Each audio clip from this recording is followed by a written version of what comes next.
Well, good morning. Saturday morning, the day before Christmas Eve day, something like that.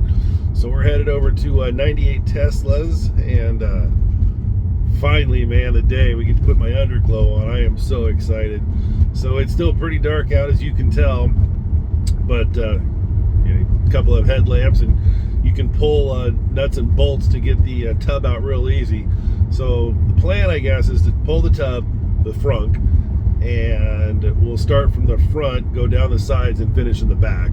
So we'll see how well that goes. I'm not concerned at all. He's done this a whole bunch of times, and we've got about 10 minutes so we get to his place, and we'll get all set up and knock this out. So yeah, I'm so excited, man. I can't even see straight. All right, man, made it over to 98 TesLux. He's parked down yonder. So of course we're all safety, got our single orange cone out, because that makes all the difference in the world. So step one, here we go. So you got to get the tub out. So the front trim valance right here comes out. There is a screw here just above the brake, or next to the brake booster. Here, down, and there's a couple. You have to pull this lid right here where the button goes in case you're transporting small children and they need to escape. You can push the button to get out. You'll disconnect that, pull these two screws, the tub should come right out. So the first thing you're going to want to do is that. And then Mark also brought, this will be a game changer for sure, because my car's lowered. Brought some angle cut 6x12s. That'll make the approach so much nicer to drive up onto it. And then we'll start on the driver's side, get the jacks under there, pull her up, and then we're going to start from the front, work our way back. We'll get the ghost controller figured out where that's going to go, and then run the wires. We'll have the wires all strung out, just doing another dry run to make sure everything's working, and we'll pick it up from there. Okay, so when the tub comes out, here's some of the inner workings. That's your high voltage interlink, or inner loop right there, I believe they call it. And that's the octo manifold. This one is what got replaced earlier this year. So you've got your condensers and your compressors down under there, then the entire manifold stuck under there. It is a 10-hour job to replace that. And it is, well, I didn't do anything, Tesla did it, but yep. And then you got your 12-volt there. This is a Mountain Pass Performance brake, what do they call it, brake booster brace. Your fire will actually flex when you hit the brake pedal on these. This prevents that from happening. Kind of a cool little thing. But yeah, if you ever wanted to know what it looked like under there, there you go. So make sure they use the plug on that jack too. 2x6s, yeah, exactly. So when your car is lowered, man, you're screwed. You're gonna need those. Well, depending on how lowered it is. Do not forget to use those jacks. You stick your, or the pads, you stick your jack under there and you grab a battery. Your day just went from long to really long. So then what you want to do next is do you remember how many of these there were? The little clips? Probably around 6 to 8. 6 to 8 of these little clips. Just start popping them off as you go, and you'll come back around here. You can use that little orange spooge tool if you have one, and then the whole tub is just going to kind of fall inward, and then you just kind of drop it out. But might wipe these down while I'm in here. Everything's looking really good. There's those teen coilovers. So yeah, we'll pull the tub liner out and start running wires, and I hate running wires. All right, so there basically is about the pile you're going to need, about a dozen or so. And anybody that's got mud flaps on a 21, is it specific to a 21, or do we not know? There's a 10 millimeter under here. So aside from all the plastic push-outs, just a regular old flat screwdriver, you'll need your 10 mil. Whoop, drop that out. And then over here. It's down Over here. Oh, okay, she's way back in there. Yeah, way back there. All right. This is holding the actual wheel well. The lip right in here? Yeah, okay. Just holding the whole thing. So then what we'll do is we'll get in here, we'll pull this out from underneath the lip of the fender well right here, and everything should just drop right out. And then rinse, wash, repeat on the other side. But they're really easy. You just stick your little screwdriver under there and pop these right out. It's a two-piece design, so don't lose either of them or they won't work. All right, all those are out. We'll start pulling out that liner from inside the fender well. A good headlamp helps too. Oh, missed the clip. No, we missed one. It still kind of took us almost the whole day. Well, missed a clip. It is way tucked up under there. Well, it's good to have a lot of clips, because otherwise, when you're going like through Tahoe when it's raining and snowing, oh, these things come in handy. Oh, I bet. You really see all the water just come out. This. There you go. And there's that last one, and then it will literally, as soon as you pull it, the corners out from under the fenders, it will just fall right out. Doo-doo-doo-doo, just like that. Mud flaps, they should come off. The mud flaps will have to come off 100%. Just like that, walk off with it. Weight reduction mod, baby. And for those curious, when you go down to Zev and they do your suspension, they will mark everything with an ink pen or paint pen, just to make sure that those screws don't move. And I tell you what, man, there is not a damn thing. Even the 15 millimeter offsets, they haven't moved. So great job to you down there, Tim, Steven, Rishi. You guys did a phenomenal job. Everything still looks really good. Okay, so on the 21 and up, or the 23 and up, they made a design change. So right where that weld is, right there where the flashlight's hitting, that's way recessed back on the 23s, and there's quite a bit more just material here on the 21s, and I'm going to assume down to the 18s as well. So what we're going to do is we're just going to use a step drill, and that piece of plastic down there behind the hole, we're just going to use a step drill, punch a hole there. So what we'll do is everything will come down from up here,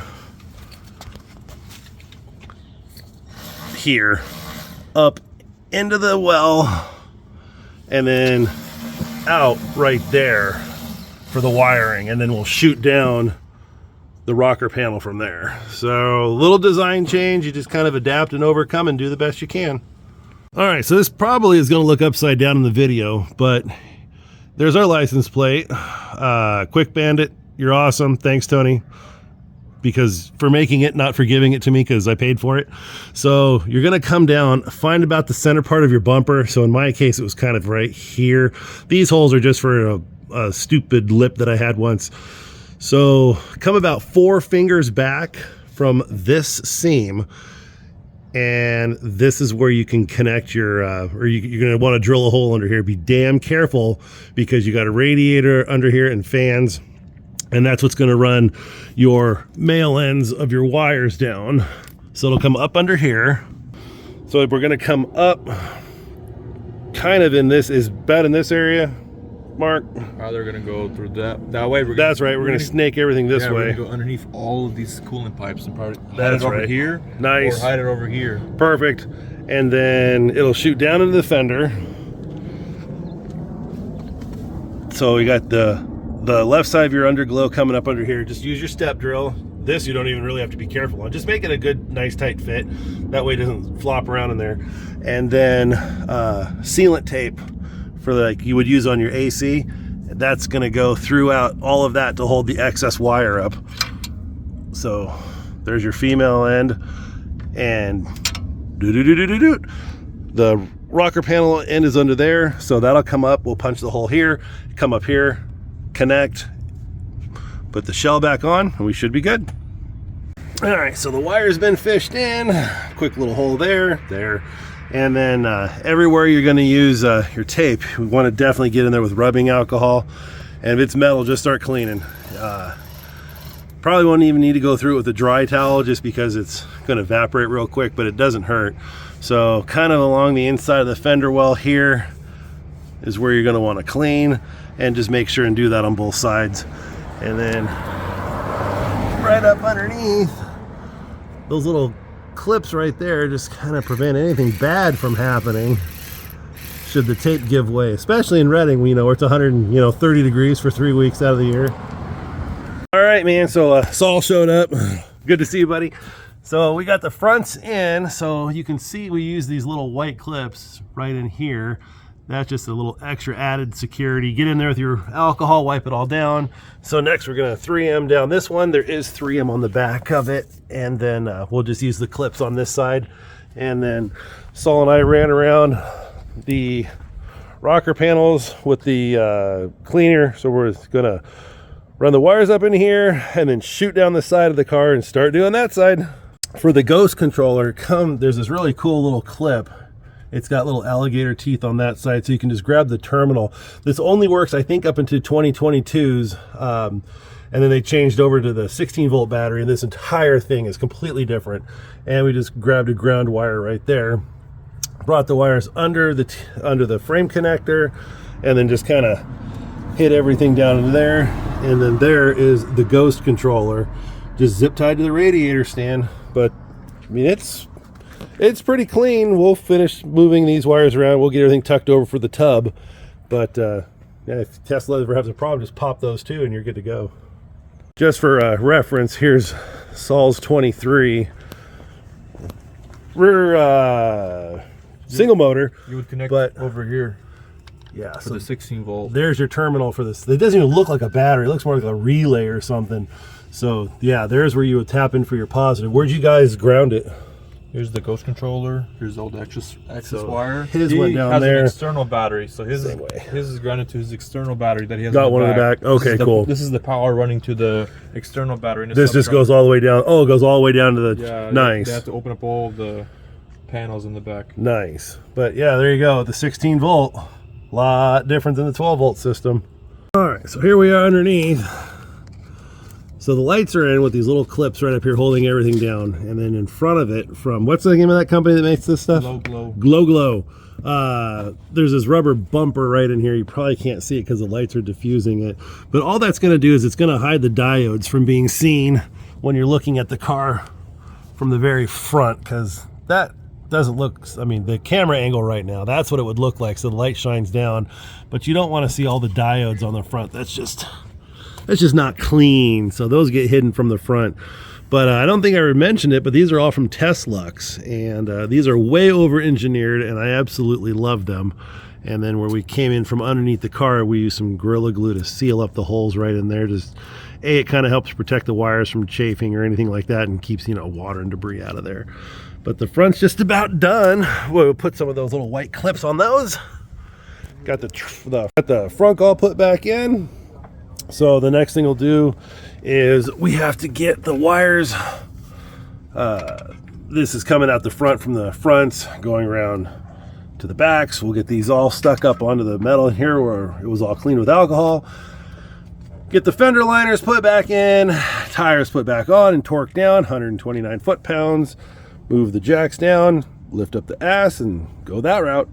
That's Saul down here.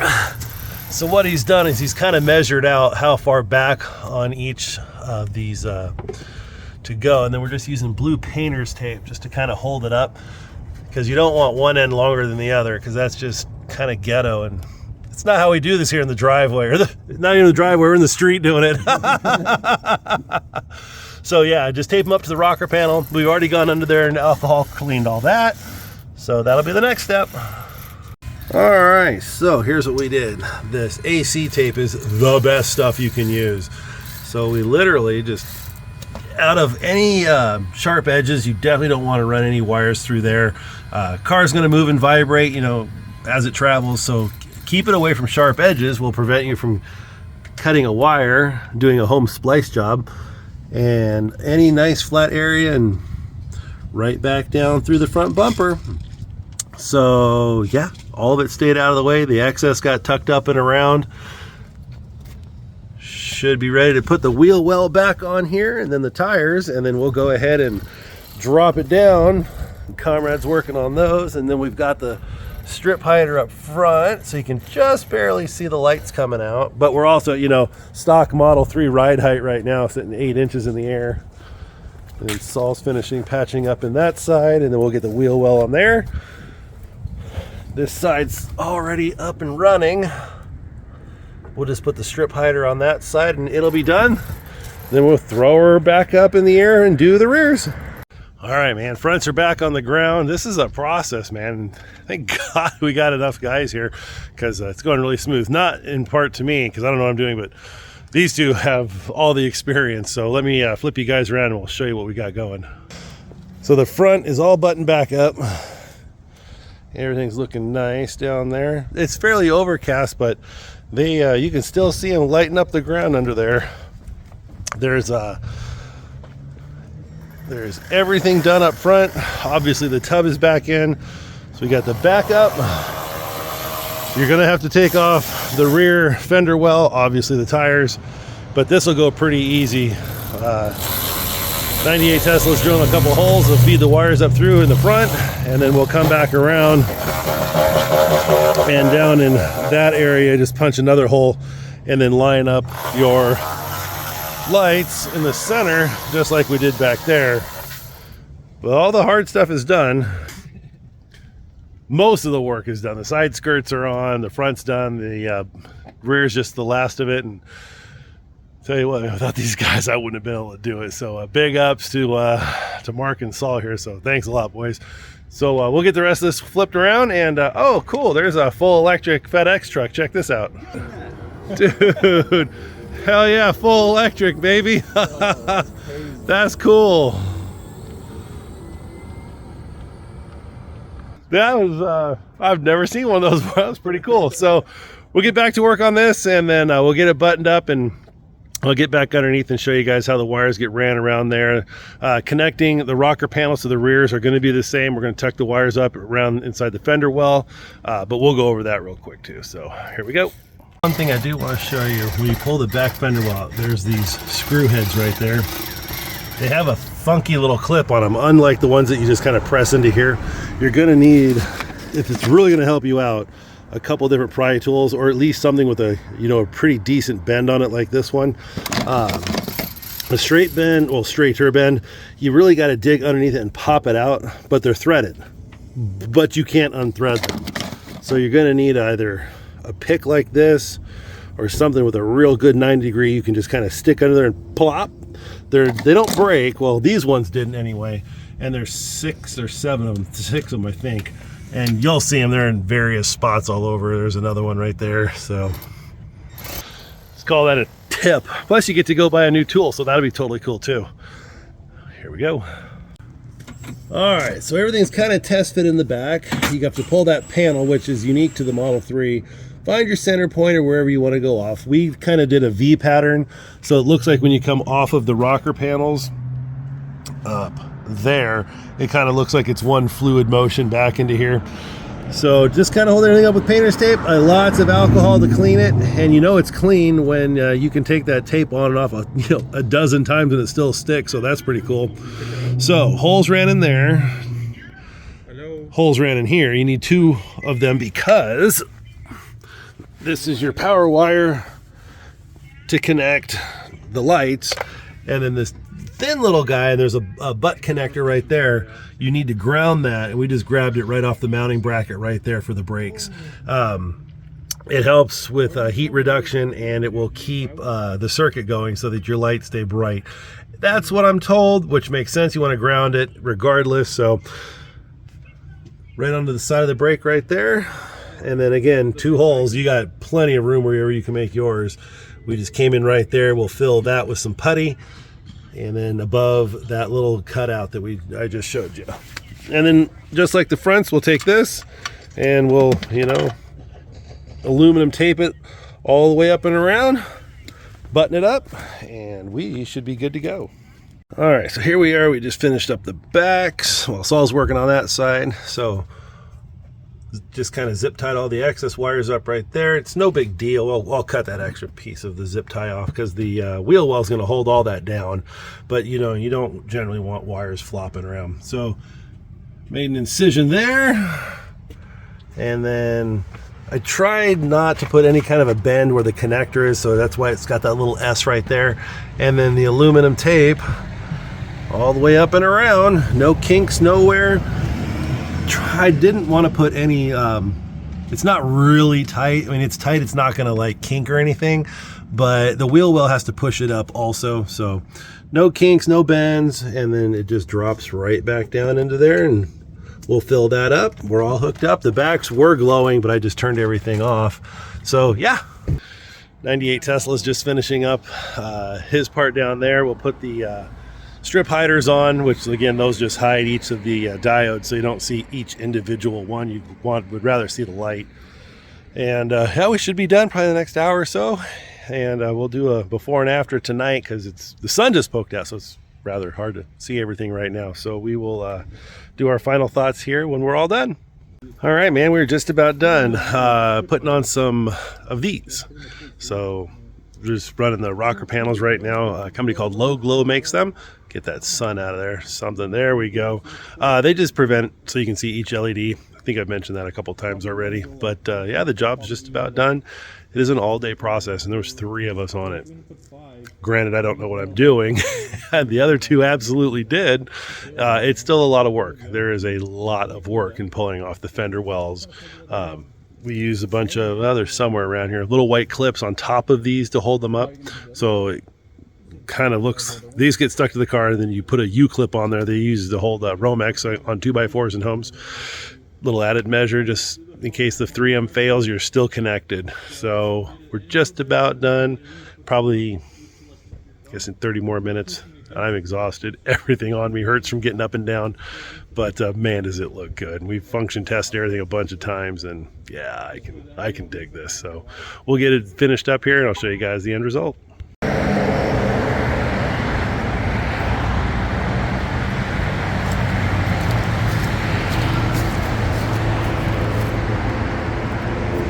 So freaking cool. So that's the end result of 8 hours worth of work. Not by me. Saul and Mark did 98% of the lion's share of this. And guys, I can't even begin to tell you how much I appreciate it. TesLux, you guys have way over-engineered the shit out of this, and I am very grateful for that. These are hands down amazing. The fit and finish, the sheer quality of the light is absolutely fantastic, and they look great. It's a great add-on to your car. I don't want to say mod because it's not really a mod, but I could not have done this without you guys. Mark and Saul, thank you so much. So with that, I'm going to go take a shower, get something to eat, and I am exhausted because I am old and getting up and down all day sucks. So we'll see you guys in the morning.